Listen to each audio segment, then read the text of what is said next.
Gracias, buenas tardes. Gracias por darme la oportunidad de platicar con ustedes en esta tarde. Es la verdad un privilegio estar delante de ustedes. Sé que algunos de ustedes vienen de fuera, hicieron el esfuerzo de venir hasta la ciudad y escuchar estas pláticas. Quiero agradecerles personalmente el que me brinden la oportunidad de ocupar los próximos 45 o 50 minutos con ustedes. Nací en un hogar cristiano, por la gracia de Dios. Mis padres conocieron al Señor cuando eran jóvenes y ya cuando se casaron ya eran creyentes y nosotros fuimos educados en la fe cristiana. Gracias a Dios tuvimos la oportunidad desde niños conocer al Señor, conocer su palabra, aprender a amarlo, aprender a buscar el arrepentimiento y el perdón cuando nos desviábamos y también sentir el gozo y la alegría de la restauración cuando el Señor nos permitía regresar a sus caminos. Actualmente trabajo en una empresa que se llama Satélites Mexicanos. Operamos satélites de telecomunicaciones. Tenemos 3 satélites en órbita, los operamos desde aquí, desde la Ciudad de México. En Iztapalapa tenemos el centro de control y se encuentra en construcción un par de satélites adicionales. Es una industria interesante. Mi formación soy físico, tengo un doctorado en física y siempre me apasiona la parte técnica y siempre estar aprendiendo cosas nuevas. Entonces, soy un curioso, me gusta resolver problemas, también me gusta meterme en problemas más de lo que quisiera reconocer. Y en la iglesia participo como anciano en la Iglesia Presbiteriana San Pablo, que se encuentra en Pérez de León, en la colonia Niños Héroes, aquí en el Distrito Federal. Y mi esposa, Gaby, y 2 hijos son los que conformamos la familia del señor Tun Mendicuti. Muchas gracias y vamos a platicar sobre lo que es el papel del padre en la familia. Buscando qué enfoque darle, cómo orientar el tema del papel del padre en la familia, me encontré por ahí hace algún tiempo en mis estudios personales una perspectiva que me llamó la atención. Aunque había leído el texto muchas veces, en esa ocasión en particular brilló de alguna manera diferente. Y al final esa perspectiva fue la que me guió a orientar la plática de esta tarde. Quisiera empezar con un texto que se encuentra al final del Antiguo Testamento, en Malaquías 4, versículos del 4 al 6. En la versión Reina Valera dice así la palabra del Señor: Acordaos de la ley de Moisés, mi siervo, al cual encargué en Horeb ordenanzas y leyes para todo Israel. He aquí, yo os envío el profeta Elías, antes que venga el día de Jehová, grande y terrible.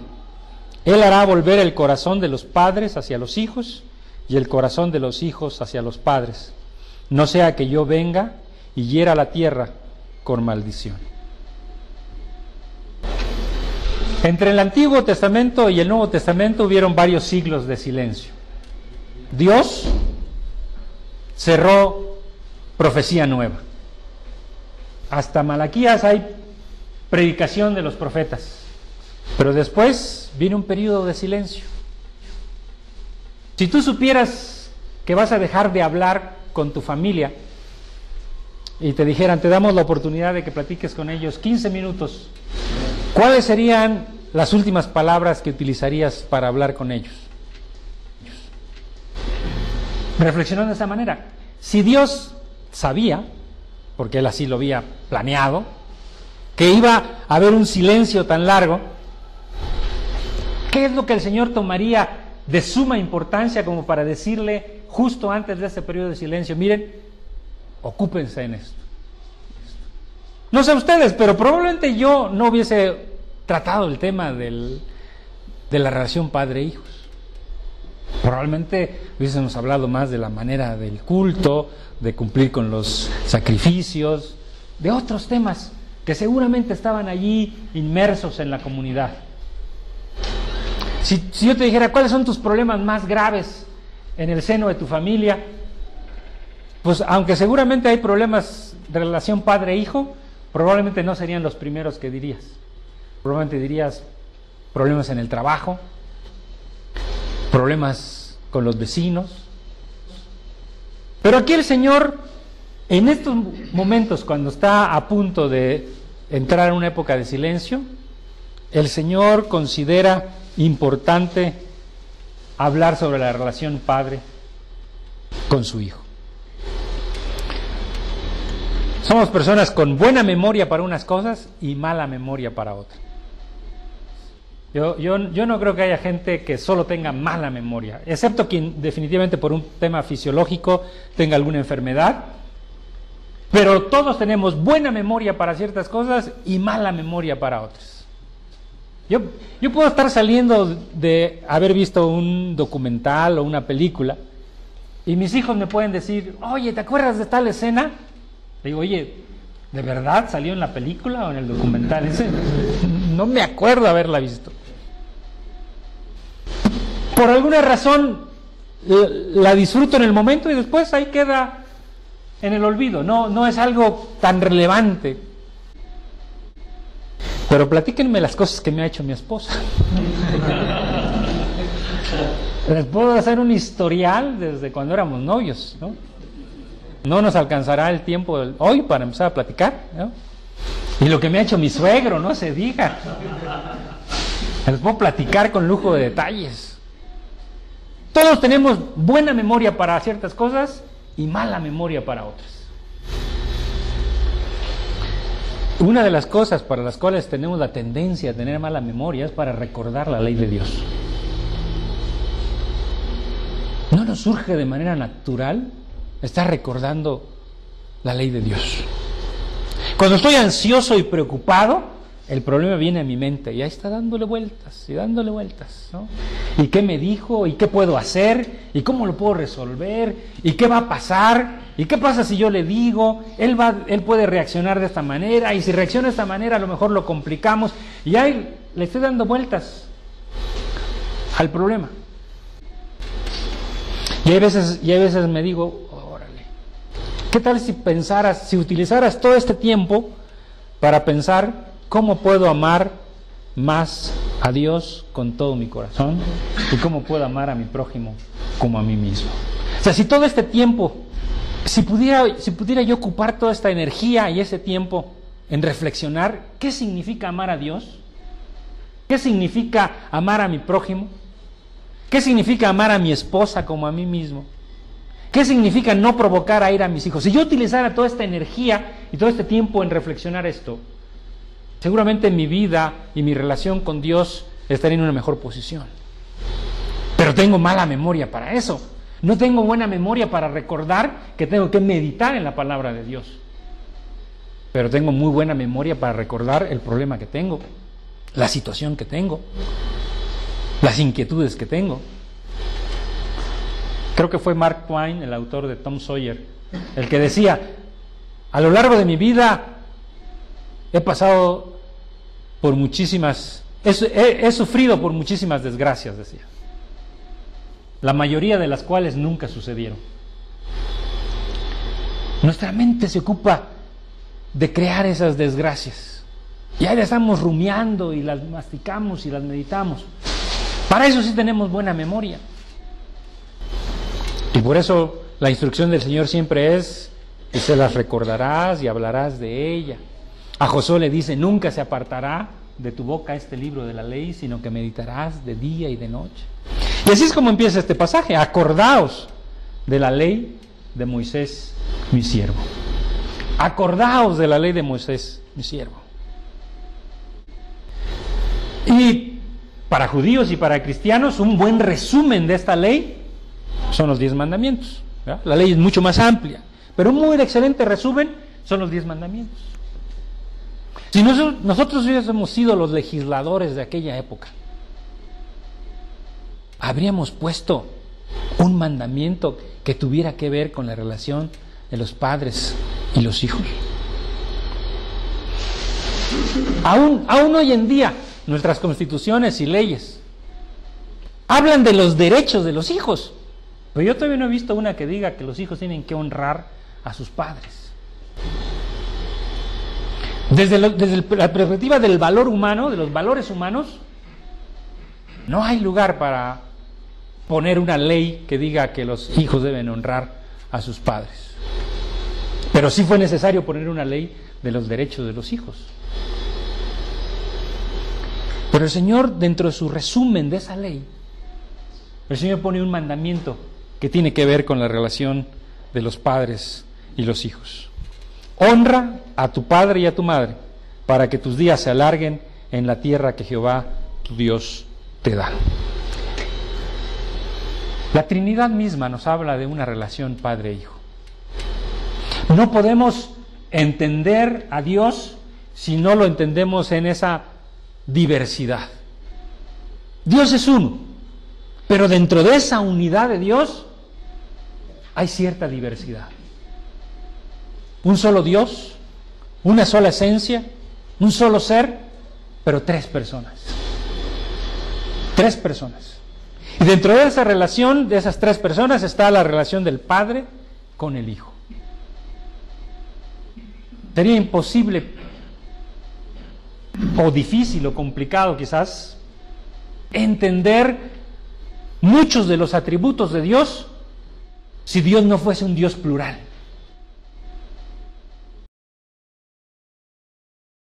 Cuando uno habla de amabilidad, está uno hablando en una relación con otro. Por supuesto, uno puede decir, yo soy amable conmigo mismo, claro. Pero en realidad, normalmente uno piensa en amabilidad en una relación con otro. Cuando uno piensa de amar, sí, puedo amarme a mí mismo, pero también está implícita la relación con un otro, con otra parte. No podemos entender muchos de los atributos de Dios si no los entendemos en el contexto de la Trinidad. Un Dios que es uno, pero que hay diversidad de personas, que pueden entrar en relación, que puede haber diálogo, que puede haber amor, que puede haber amabilidad. Y esa es la relación que Dios crea en el ser humano cuando los forma. Sí, forma hombre y mujer, pero le da la instrucción: fructificad y multiplicaos. La relación padre-hijo en nuestras iglesias debiera de ser un reflejo, una parábola viva de lo que es la relación entre el Padre con su Hijo, Dios con Jesucristo. Y esa debiera ser nuestra manera de enfocar nuestro rol dentro de nuestras familias. ¿Cómo? Mi actitud, mi disposición, mis acciones en mi relación hacia mi hijo debiera ser un reflejo de lo que Dios es en el seno de la Trinidad y de lo que Dios es con su pueblo, incluyéndome a mí mismo. Repetidamente Dios habla de Israel como su hijo. Aun cuando se refiere en última instancia a Jesucristo, también en aspectos secundarios se refiere a su pueblo, ¿verdad? La famosa promesa cuando dice de Israel de Egipto llamé a mi hijo. Haciendo referencia al Éxodo, cuando el pueblo de Israel sale de Egipto, pero también haciendo referencia a cuando su hijo tuvo que huir a Egipto por miedo por precaución para evitar que Herodes lo destruyera. Después él tiene que regresar a Israel. Una de las parábolas más conocidas de Jesús es la del hijo pródigo, ¿verdad?, que trata la relación del padre con su hijo. Así que, tomando en cuenta este texto, he aquí yo os envío el profeta Elías antes de que venga el día de Jehová grande y terrible. Él hará volver el corazón de los padres hacia los hijos y el corazón de los hijos hacia los padres. Porque si no, dice el Señor, ¿qué es lo que va a ocurrir? Va a venir y herir la tierra con maldición. Si como pueblo cristiano, ya no digamos pueblo mexicano, sino como pueblo cristiano, no tenemos una relación adecuada de padres a hijos y de hijos a padres, estamos poniendo en riesgo nuestra misma existencia como pueblo, porque dice el Señor que Él valora tanto la relación padre-hijo que cuando ésta no se da, Él viene y hiere la tierra con maldición. Pero ¿qué significa tener pues un corazón? ¿Qué significa para un padre tener un corazón hacia su hijo? ¿Dónde podemos aprender lo que significa eso? ¿La sabiduría humana podrá darnos respuestas adecuadas? Gracias a Dios que no estamos solos. Dios ha hablado, Dios ha expresado lo que significa tener un corazón hacia nuestros hijos. Y por eso el Señor empieza: acordaos de la ley de Moisés. No tenemos que preguntarles a los expertos humanistas, a los evolucionistas, para que nos den sus ideas y sus imaginaciones. Podemos venir a la palabra de Dios para conocer lo que Él tiene que decirnos. La llegada de Elías, dice el Señor, es para evitar que el pueblo de Dios reciba la maldición. Dice: aquí yo envío a Elías, mi profeta. Así que cuando Dios habla es porque tiene misericordia de nosotros. Hay veces en nuestras relaciones rotas queremos mantenerlas en secreto. A veces quisiéramos que nadie se entere de nuestros problemas. Y muchas veces es porque hemos ido queriendo construir un sentido de autosuficiencia. Como si yo soy suficiente para resolver mis problemas. No necesito de nadie, menos de Dios. Bueno, de vez en cuando alguna ayudadita de Dios, pero en general yo puedo resolver mis problemas. Y entonces queremos construir una imagen que es imposible de sostenerse, el que nosotros podemos resolver nuestros problemas solos. Y a veces el Señor, de muchas maneras, Él hace que salga a la luz nuestro problema. Y nos enojamos porque salió a la luz, cuando en realidad es un acto de Dios, es un acto de la misericordia de Dios que nuestros problemas salgan a la luz. Ese fue el problema del pueblo de Israel. Dice el Señor que la luz vino al mundo, pero los hombres amaron más las tinieblas que la luz, porque sus obras eran malas. Y dice que el hombre en su pecado no quiere venir a la luz. Y no quiere venir a la luz para que sus obras no sean manifiestas. Y allí es donde Jesús aclara y dice: el Hijo del Hombre no vino al mundo para condenar al mundo, sino para que el mundo sea salvo por Él. Ese es el mensaje del Evangelio. Yo puedo venir a la luz para que mis obras, mis problemas, mis dificultades, mis pecados sean manifiestos. ¿Por qué? Porque entonces es cuando puedo recibir la gracia y la misericordia de Dios. Mientras yo siga aferrado a mantener mis pecados, mis errores, mis dificultades en la oscuridad, no puedo recibir esa misericordia.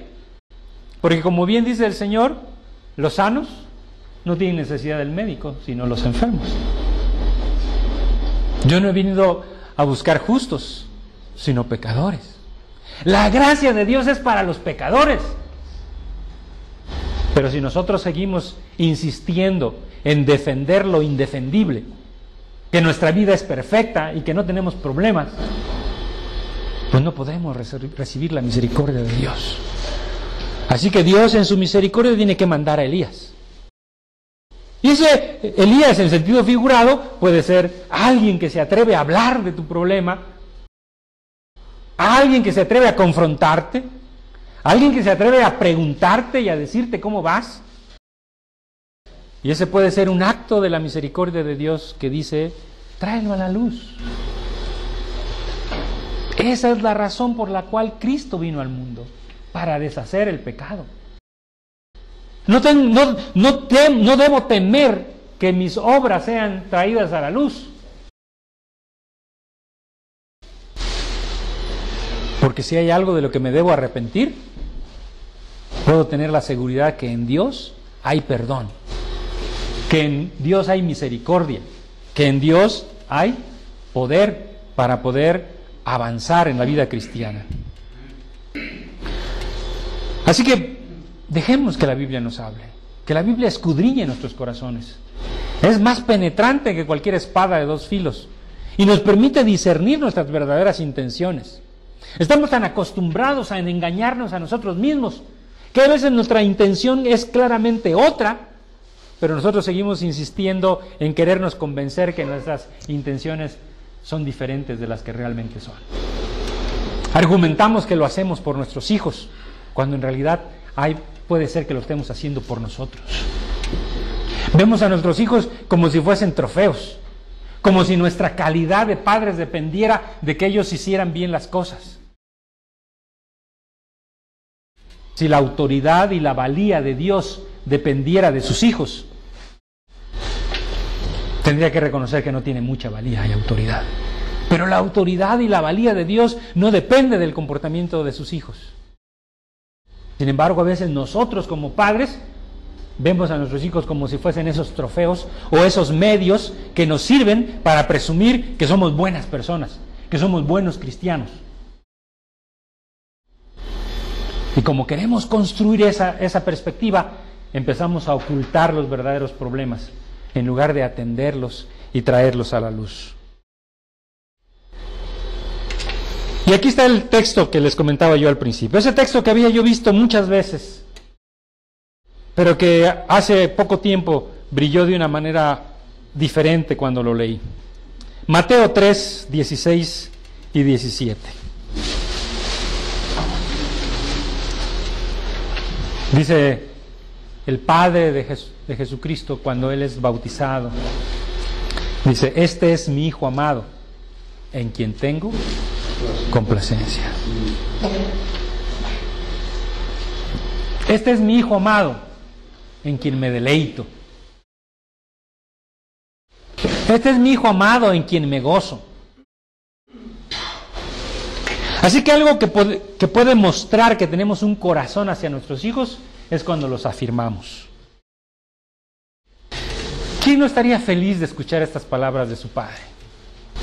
Quizás haya algunos aquí que nunca los escuchamos de nuestros padres. No te desquites con tu hijo. Si tienes la oportunidad, afírmalo.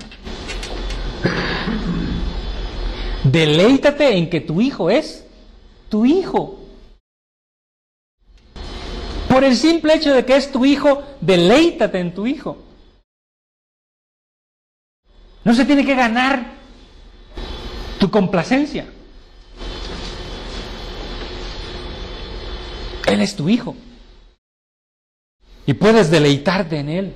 Aún Dios mismo expresó abierta y claramente para que todo el mundo se enterara que Jesucristo era su Hijo.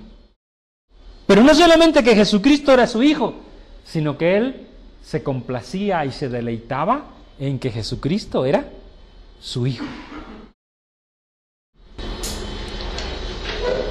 A veces confundimos el ser con el tener. Nuestro hijo es nuestro hijo.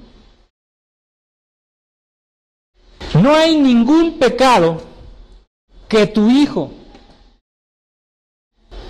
vaya a ser tentado alguna vez en el que tú no hayas sido tentado. Probablemente las condiciones sean diferentes, pero la tentación va a ser el mismo. Tu hijo se va a enfrentar a las mismas tentaciones que tú te enfrentaste. Dice el apóstol Pablo que ninguna tentación nos ha sobrevenido que no sea humana. Las mismas tentaciones.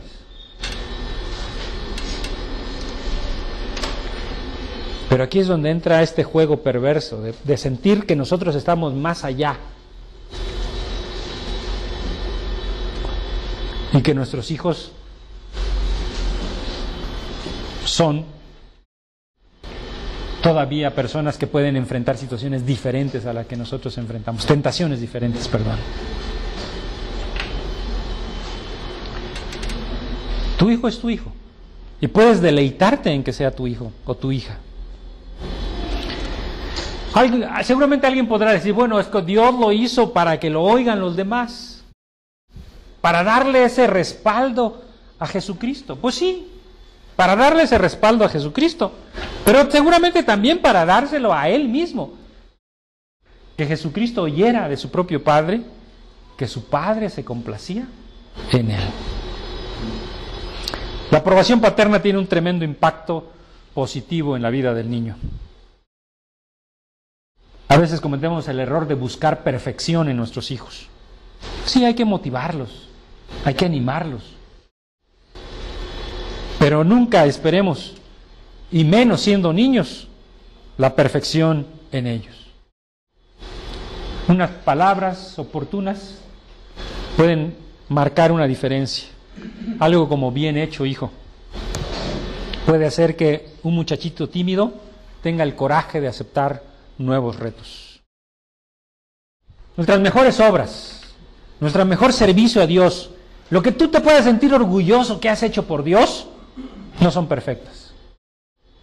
Aún lo que tú te puedas imaginar que es lo mejor que has hecho para Dios, no es perfecto. Ha estado contaminado con intenciones diversas. Nuestro corazón es perverso y solamente Dios lo transforma. Y nos engañamos a nosotros mismos. Y aunque digamos lo estoy haciendo para Dios, seguramente hay un poquito de interés en lo estoy haciendo para que los demás me vean qué bueno soy. Y aunque tú digas esto es para Dios, algo puede haber que digas, esto es para que reconozcan qué responsable es Dionisio Tun con sus compromisos en la iglesia o con sus compromisos en la familia. Nuestros motivos son diversos. Algún día el Señor nos permitirá que nuestros motivos sean verdaderamente limpios y puros. Pero mientras tanto, aún nuestras mejores acciones, nuestra mejor devoción a Dios no es perfecta. Y aún así, Dios las acepta. Dios se complace en lo que hacemos. Imaginemos la gracia y la misericordia de Dios. ¿Qué nos va a decir cuando lleguemos al cielo? Bien, buen siervo y fiel. Sobre poco has sido fiel, sobre mucho te pondré. Entra en el gozo de tu Señor. Siendo honesto, si yo me calificara hoy, yo no me podría decir estas mismas palabras. Hay cosas que he hecho mal, aún aquellas que quería hacerlas bien, a veces la riega uno, ¿no? A veces uno dice palabras que no tenían cierta intención y de repente la plática se desvirtúa, ¿no? Vengo con la mejor intención de resolver un problema y media hora después me doy cuenta como, carambas, ¿qué hice? Ahora el problema es más grande de lo que estaba hace media hora.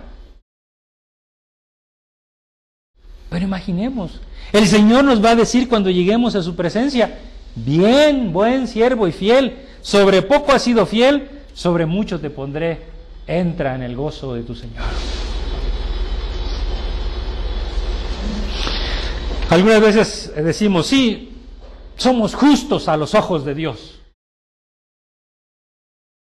Y lo decimos como, bueno, es que Dios tiene puestos unos lentes color de rosa que hace que nos vea no como realmente somos.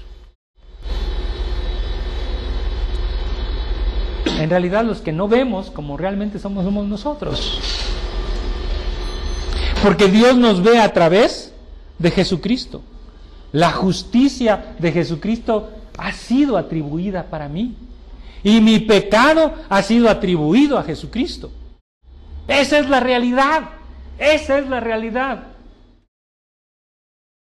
Por eso el Señor puede decir, sin ser mentiroso, puede decir, bien, buen siervo y fiel. Sobre poco has sido fiel, sobre mucho te pondré. Y si Dios puede decir eso de nosotros, y puede decir eso de nuestros hijos, ¿por qué no nosotros podemos decirle a nuestros hijos, me complazco en que seas mi hijo? Bien hecho, hijo. Buen intento. Vas avanzando, vas bien. La sonrisa de un padre complacido es un regalo muy apreciado por su hijo. Es triste cuando los padres muestran cara de disgusto simplemente porque no se supo qué contestar en un concurso de ortografía. Y es terrible la presión de los padres por querer que sus hijos sobresalgan, porque sienten que el éxito de ellos depende del éxito de sus hijos. Y que si su hijo no gana el primer lugar en el concurso, entonces han fracasado como padres. No caigamos en el error de buscar en nuestros hijos lo que debemos de buscar en nosotros mismos. Nuestra verdadera realización debe provenir de conformar nuestra mente y nuestro corazón a Jesucristo. Y de esa manera sentirnos libres para decirle a nuestros hijos: nos complacemos, me complazco en que seas mi hijo. Así que no ignores a tu hijo, complácete en él y aprovecha las múltiples oportunidades que tengas de animarlo. Segunda cosa que podemos hacer para mostrar que tenemos un corazón hacia nuestros hijos: no provocándolos a ira. Y vosotros, padres, no provoquéis a ira a vuestros hijos. Aquí Pablo toca un pecado común en los padres. Hoy nuestra cultura está infectada de ira. Si pudiéramos vender la ira a los extraterrestres, el planeta Tierra sería riquísimo. Tenemos suficiente ira para mandar fuera del planeta. Nada más veamos en las calles, circulando en las calles, en las filas para pagar en el supermercado. Ahí donde haya que esperar tantito, la ira brota, pero en abundancia. Nada más no llegamos a casa y no está la comida lista, ¿y cómo nos ponemos? Como si tuviésemos 3 días que no hemos comido. Es que me estoy muriendo de hambre. No sabemos lo que es morirse de hambre. La ira abunda en nuestra cultura. Y mucho de eso puede venir de que los padres han ignorado a sus hijos o han abusado de ellos emocionalmente, en ocasiones físicamente, o los han hecho enojar, induciéndolos a que sus hijos desarrollen la ira. Tal vez estás tan metido en tu trabajo que a tus hijos solamente le das lo que te sobra de tiempo. Tal vez eres alguien que con facilidad promete cosas que difícilmente cumple. Así que tal vez una y otra vez has estado provocando a ira a tu hijo. La relación entre el matrimonio, esposo, esposa, también puede ser un factor de provocar a ira a los hijos. No es raro que el padre quiera usar al hijo para infligirle algún mal a la esposa, o que la esposa quiera manipular al hijo o a la hija para infligirle cierto castigo a su pareja. ¿Cuál creen que sea la respuesta en los hijos cuando la conducta de los padres es inconsistente con una buena paternidad? Cuando el hijo, en lugar de escuchar palabras de ánimo, solamente escucha palabras ásperas, enojo. Cuando la comunicación solamente es para regañar, cuando es solamente para mostrar desaprobación o rechazo. Y algo terrible en nuestra sociedad, cuando el protector, cuando el que debiera de proteger al hijo, se convierte en el abusador de él. Cuando el niño, el hijo, ve que al que él admira hace algo que él odia. El niño todavía no tiene la habilidad para manejar adecuadamente todas estas circunstancias. Cuando en un momento el padre le dice a la madre que la ama y 30 minutos después la golpea hasta dejarla prácticamente inconsciente. Cuando un rato el padre le compra regalos al niño y al día siguiente el niño tiene que dar explicaciones en la escuela de que se tropezó y se cayó de las escaleras y por eso tiene moretones en el cuerpo. O peor aún, cuando hay abuso sexual de los niños. ¿Dónde está el corazón del padre cuando abusa sexualmente de su hijo? Regresando al texto de Malaquías, ¿cuánto necesitamos que Dios mande a Elías para que vuelva el corazón de los padres hacia los hijos? Porque los padres no tienen un corazón hacia sus hijos. Así que no los provoques a ira. No provoques a ira a tus hijos. Cuando veas a tu hijo enojado, valdría la pena preguntarte, ¿seré yo el que está induciendo la ira en el hijo? Puede ser que ya eres mayor, puede ser que tus hijos ya han crecido, ya han hecho su propia vida, y puede ser que ahora te sientes olvidado por ellos. Y ahora, como padre mayor, más bien es tu corazón el que tiene raíces de amargura y resentimiento en tu corazón, porque consideras que te han olvidado, porque consideras que no te atienden como debieran. Y entonces, las pocas veces que vienen, en lugar de que le hables amablemente a tus hijos, les hablas con aspereza, con resentimiento. Tu corazón no está hacia tus hijos. No, esto es solamente para padres con hijos pequeños. Puede ser también con hijos grandes. Así que recuerda, no solamente usa palabras de afirmación, acciones y actitudes que afirmen a tu hijo, sino también evita provocarlos a ira. Críalos en el temor de Dios. Es la tercera acción que podemos hacer. El mismo pasaje de Efesios 6:4. Criadlos en disciplina y amonestación del Señor. Como padres somos responsables de proveer para nuestra familia. Eso es un rasgo característico del varón, jefe de familia, es ser el proveedor desde la perspectiva bíblica del rol en el seno del hogar. Sin embargo, debemos evitar que lo temporal y lo pasajero se convierta en el reemplazo de lo eterno.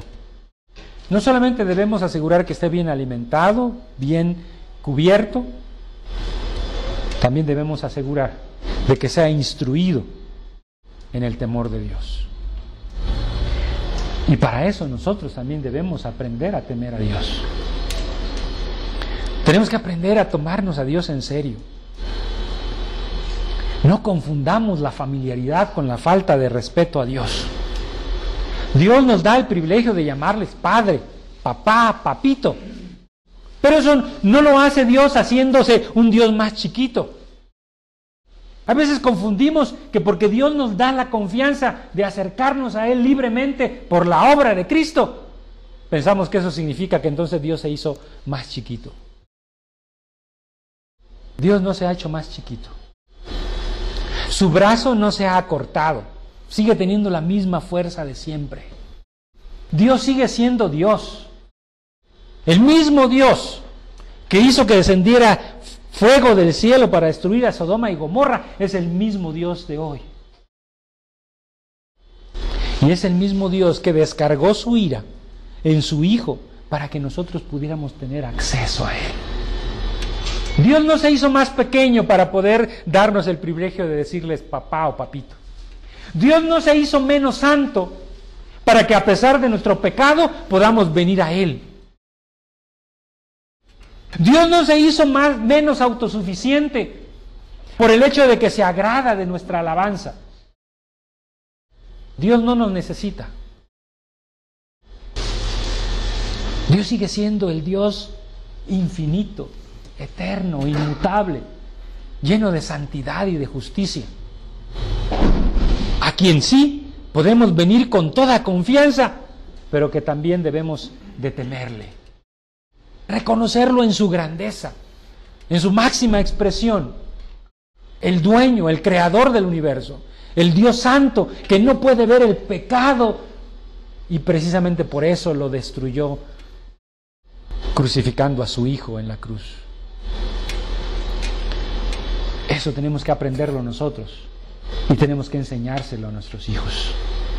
No nos quedemos solamente con lo temporal y lo pasajero. Enseñémosle a tener una perspectiva eterna. El objetivo es que la palabra de Dios quede fija en la mente y en el corazón de nuestros hijos. Y debemos hacerlo con palabras, pero también con el ejemplo. Nuestra conducta debe ser ejemplo. De tal modo que como el apóstol Pablo le dice a los creyentes, sed imitadores de mí, así como yo soy de Cristo. Que el Señor no tenga que decirle a nuestros hijos, hagan lo que ellos dicen, pero no hagan lo que ellos hacen. Que el Señor pueda ver en nosotros una disposición a temer a Dios y que nuestros hijos puedan imitar esa disposición. Debemos pues ser hacedores de la palabra y no solamente oidores de ella.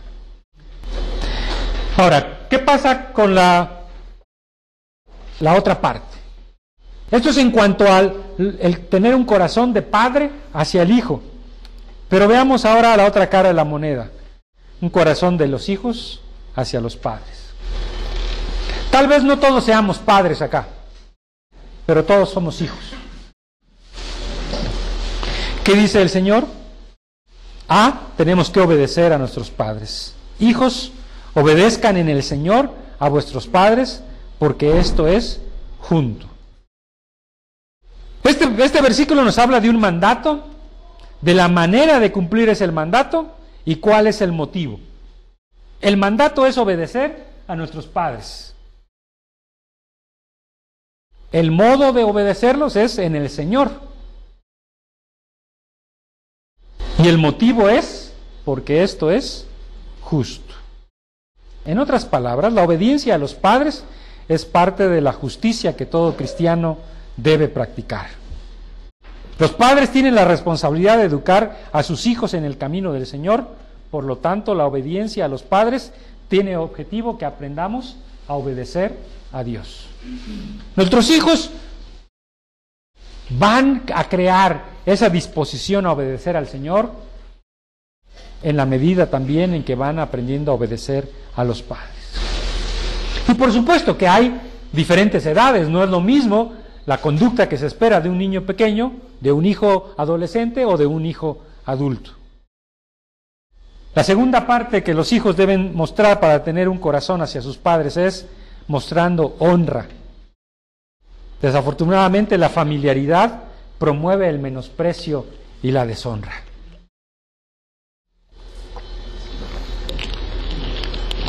A veces sentimos que porque son de la familia, los podemos tratar con la punta del pie. Total, son de la familia. A veces pensamos que porque es mi esposa, le puedo hablar con falta de respeto. A la vecina le hablo con todo respeto, pero a mi esposa le falto al respeto, porque es mi esposa.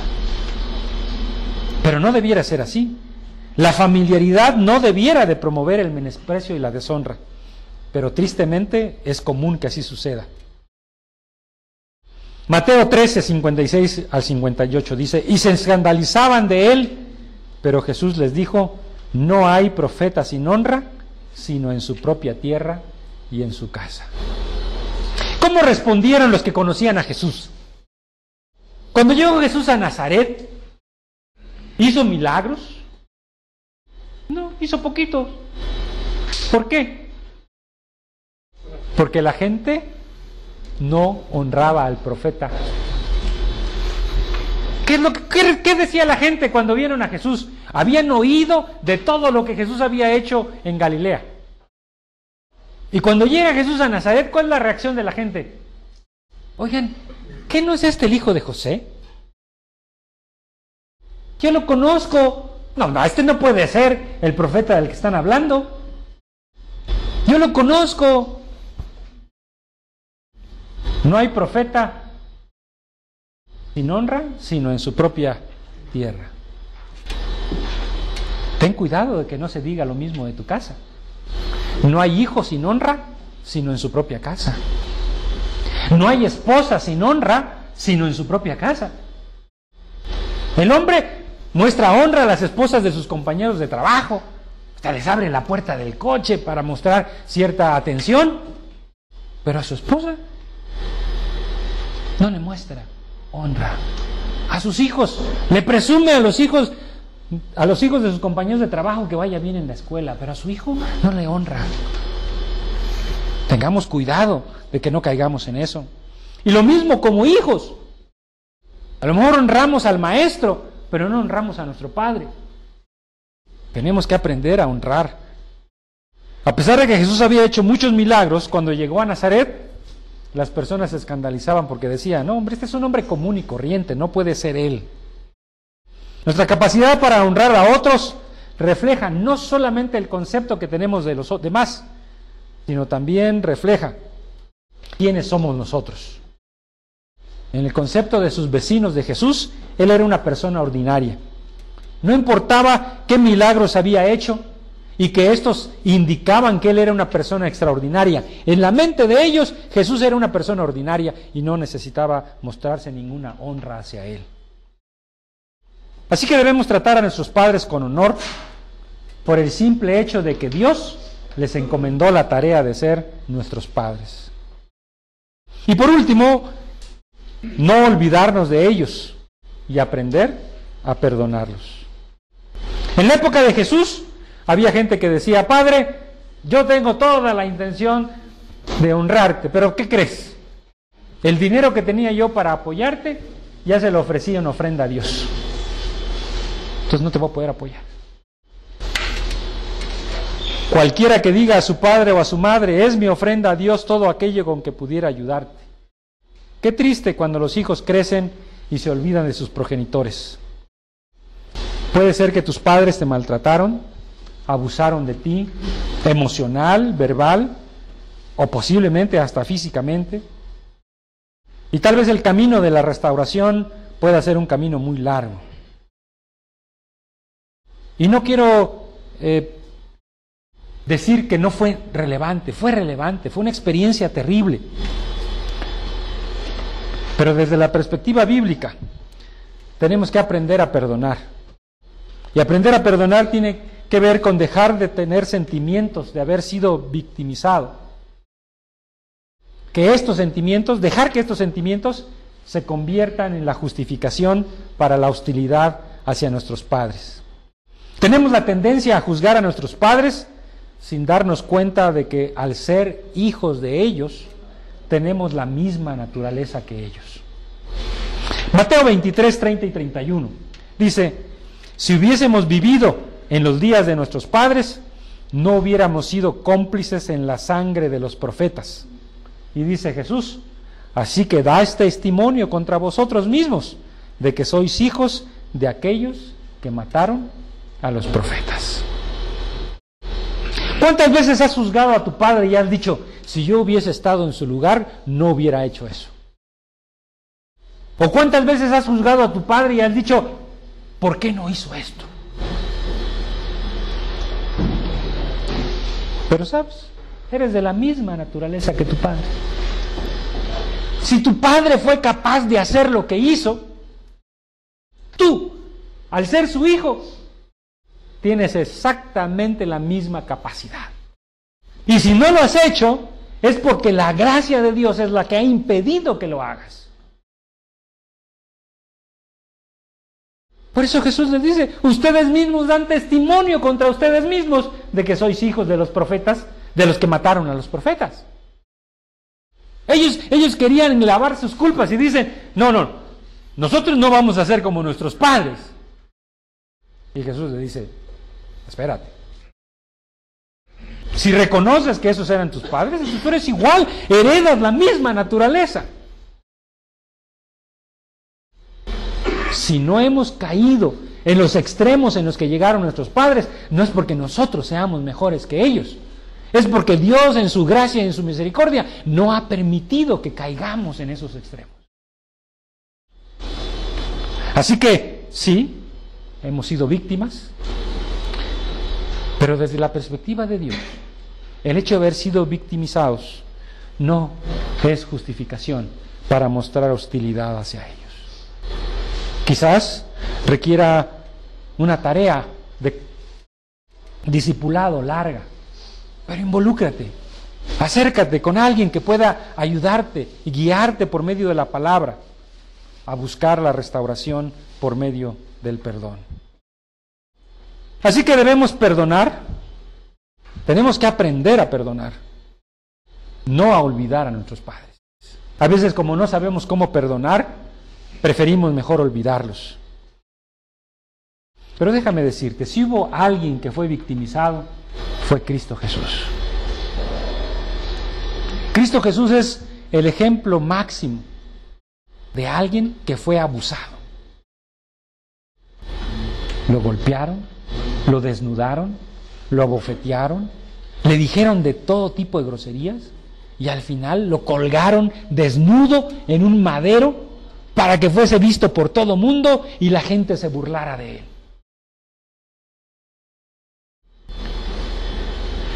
Él fue crucificado y sufrió el abandono de Dios mismo. Sin embargo, Jesús ha vuelto su corazón hacia ti y hacia tu Hijo. Dios ha vuelto su corazón hacia ti en Cristo Jesús. Volvamos nuestros corazones hacia nuestros hijos. Y los que tengamos padres todavía, volvamos nuestro corazón hacia nuestros padres. Les invito para que oremos, puestos de pie. Bendito Dios, te damos gracias porque en tu misericordia tú nos has perdonado, Señor. Porque tú te complaces en tu pueblo, Señor. No porque nosotros seamos buenos por nosotros mismos, sino porque en Cristo Jesús nos has dado el privilegio de llamarte Padre. ¿Cuánto necesitamos, Señor, que nuestro corazón de padres esté volcado hacia nuestros hijos? ¿Y cuánto necesitamos que el corazón de nuestros hijos sea volcado hacia nuestros padres? Permite que tu palabra, Señor, haga esta tarea. Que tu palabra encuentre cabida en nuestros corazones y que volvamos primeramente a ti, para que nuestras relaciones padre e hijos puedan ser sanas, puedan ser maduras, puedan ser llenas de misericordia, llenas de paciencia, llenas de honra, Señor. Que manifiesten tu santidad, tu justicia, tu amor y tu bondad en nuestras vidas. Bendito seas, Padre. En el nombre de Cristo Jesús. Amén. Gracias.